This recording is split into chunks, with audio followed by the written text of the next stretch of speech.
ओम। सबको सादर सप्रेम नमस्ते जी।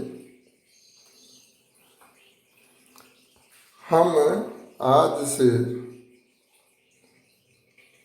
ईश्वर की कर्म फल व्यवस्था पर कुछ विचार करना आरंभ कर रहे हैं।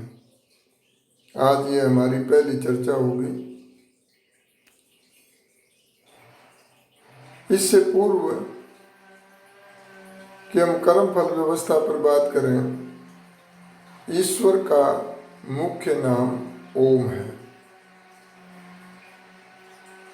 और उस ईश्वर के 5 मुख्य कार्य हैं जो प्रत्येक व्यक्ति को जानना आवश्यक है। अर्थात वह सृष्टि की उत्पत्ति करता है। दूसरा कार्य, वह सृष्टि का पालन पोषण करता है, जैसे माता पिता संसार के अंदर अपने बच्चों का पालन पोषण करते हैं। और तीसरा कार्य, वह समय आने पर एक निश्चित अवधि के बाद सृष्टि का विनाश करता है। और जो चौथा कार्य है वह है कि वह सब जीवों को, जितने भी आत्माएं हैं, उनको उनके कर्मों के अनुसार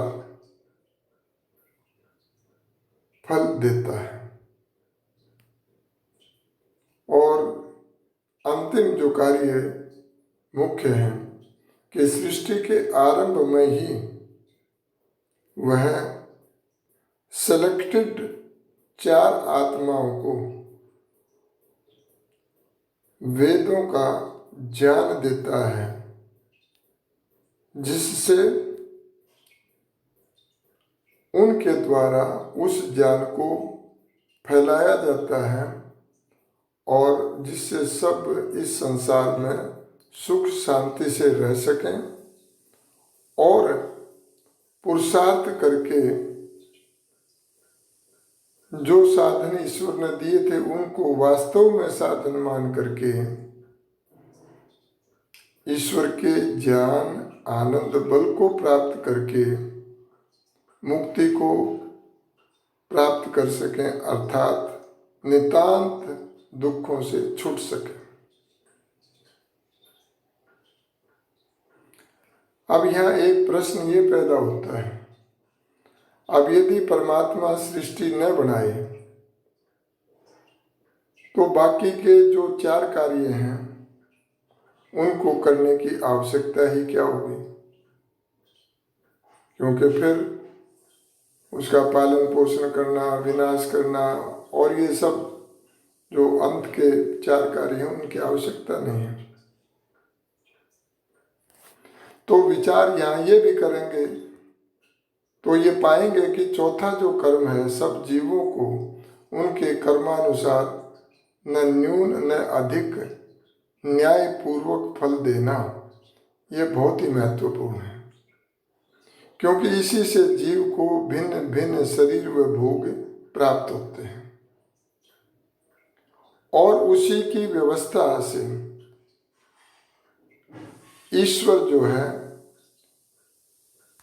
उस जीवात्मा को अपने ज्ञान आनंद बल को प्राप्त कराने के लिए सृष्टि रचता है। अब यहाँ ये प्रश्न कुछ कर सकते हैं कि वो सृष्टि रचता क्यों है, क्या जरूरत पड़ी है? तो उसका भी उत्तर यही है कि जो जीवात्माएं प्रलय अवस्था में रहती हैं, जो चेतन हैं अर्थात लिविंग हैं, पर उनकी शक्ति नगण्य के बराबर होती है। वो इस प्रकार की होती हैं जैसे तो वो कोमा अवस्था में हैं, तो कुछ करने में समर्थ नहीं होते। और परमात्मा चूंकि नैसर्गिक एक समझो कि एक सबका परम पिता है और वो अपने पुत्रों को अपना आनंद देना चाहता है, नितांत सुख देना चाहता है, इसलिए वो सृष्टि की रचना करता है। मनुष्य जन्म में ईश्वर ने जीव को कर्म करने की स्वतंत्रता दे रखी है, लेकिन फल अपने अधिकार में रखा हुआ है। जैसे एक स्टूडेंट है, वो कितनी मेहनत करता है, पुरुषार्थ करता है, तैयारी करता है एग्जाम की, और विचार करता है कि मेरे तो 100% मार्क्स आएंगे, मेरा पेपर बहुत अच्छा हुआ है। लेकिन एग्जामिनर उसके मान लो 85% मार्क्स देता है, तो ये उस एग्जामिनर के ऊपर निर्भर किया फल देना, क्योंकि वो जब आकलन करता है न्यायपूर्ण तरीके से तो पाता है कि कुछ कमियां रह गई हैं, कुछ न्यूनताएं हैं, उसके आधार पर वो 85% मार्क्स दे देता है।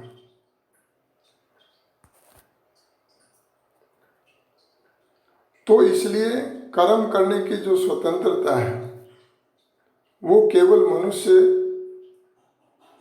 रूप में होती है, मनुष्य योनि में होती है, और बाकी सभी योनियों में वो भोग योनियां कहलाती हैं। वो उस समय कोई भी जो कार्य करते हैं उनको किसी प्रकार का फल ईश्वर की तरफ से नहीं मिलता है,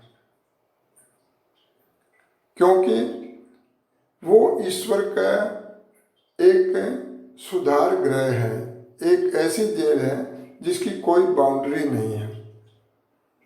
और जिन जिन कर्मों में आसक्त होकर के उन्होंने बुरे कार्य किए थे, उनकी उस बुरे कार्यों की आदत को छुड़वाने के लिए उनको वैसी वैसी योनि परमपिता परमात्मा देते हैं उनके सुधार के लिए। और जब वो भोग लेते हैं उन योनियों को, उनके द्वारा ईश्वर परोपकार करवाता है। जैसे पेड़ों के द्वारा हमें ऑक्सीजन मिलती है, जैसे अजगर और सांपों के द्वारा हमें